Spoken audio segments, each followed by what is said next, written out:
ഇനി ഞാൻ ഡ്രൈവ് ചെയ്യണ്ടല്ലോ. ഓടിച്ചു, വന്ന സ്പീഡിൽ തന്നെ ഓടിച്ചാ പെട്ടെന്ന് തിരിച്ചെത്താം. മറ്റേ ഡീലിൻ്റെ കാര്യത്തിലൊരു ടെൻഷൻ.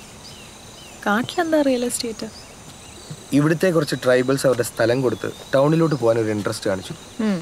ഞാനത് ഫെസിലിറ്റേറ്റ് ചെയ്തത്. അതെൻ്റെ രജിസ്ട്രേഷൻ ആയിരുന്നു. Oh, busy people. ഞാൻ ബിസി ഒന്നുമല്ല. I am totally free. So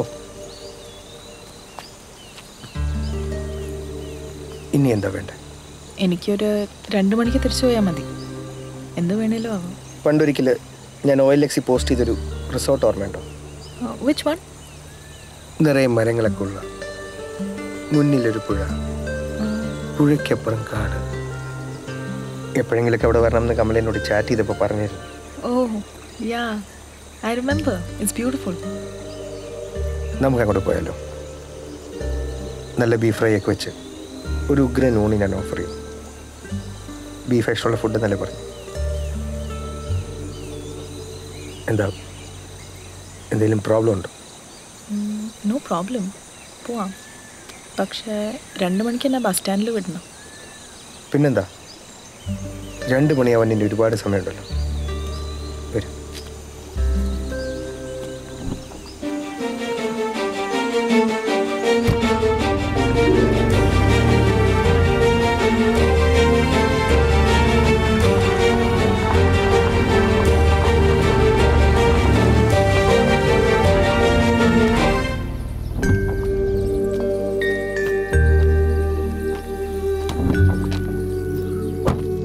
ഇതാണ് സ്ഥലം.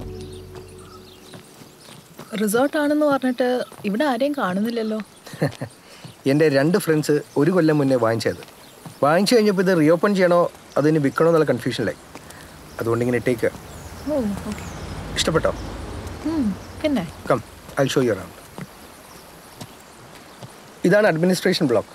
കിച്ചണും റെസ്റ്റോറൻറ്റും ഒന്നും തൽക്കാലം ഫങ്ഷനിങ് അല്ല. പിന്നെ കോട്ടേജസ് ഒക്കെ അവിടെ. Can I freshen up? പിന്നെന്താ, ഞങ്ങൾ കുറച്ച് പേർക്ക് താമസിക്കാൻ വേണ്ടി ഒരു റൂം ഫർണിഷ് ചെയ്തിട്ടുണ്ട്. വരൂ, കാണിച്ചു തരാം. പ്ലീസ്. സൗകര്യങ്ങളൊക്കെ കുറച്ച് കുറവാണ്, പക്ഷേ ആംബിയൻസ് അതാണ് എൻ്റെ ഒരു സംഭവം. സത്യം. ഇവിടെ വേറെ ആരെങ്കിലും താമസമുണ്ടോ? ഞാൻ പറഞ്ഞില്ലേ, എൻ്റെ 2 ഫ്രണ്ട്സ് കുറച്ച് ചുറ്റിക്കലേക്കുള്ള കൂട്ടത്തിലാണ്. അതവരുടെ. വാങ്ങിച്ചതാരായാലും ഹി ഹാസ് സം ടേസ്റ്റ്. അപ്പോൾ ഊണാരുണ്ടാക്കും?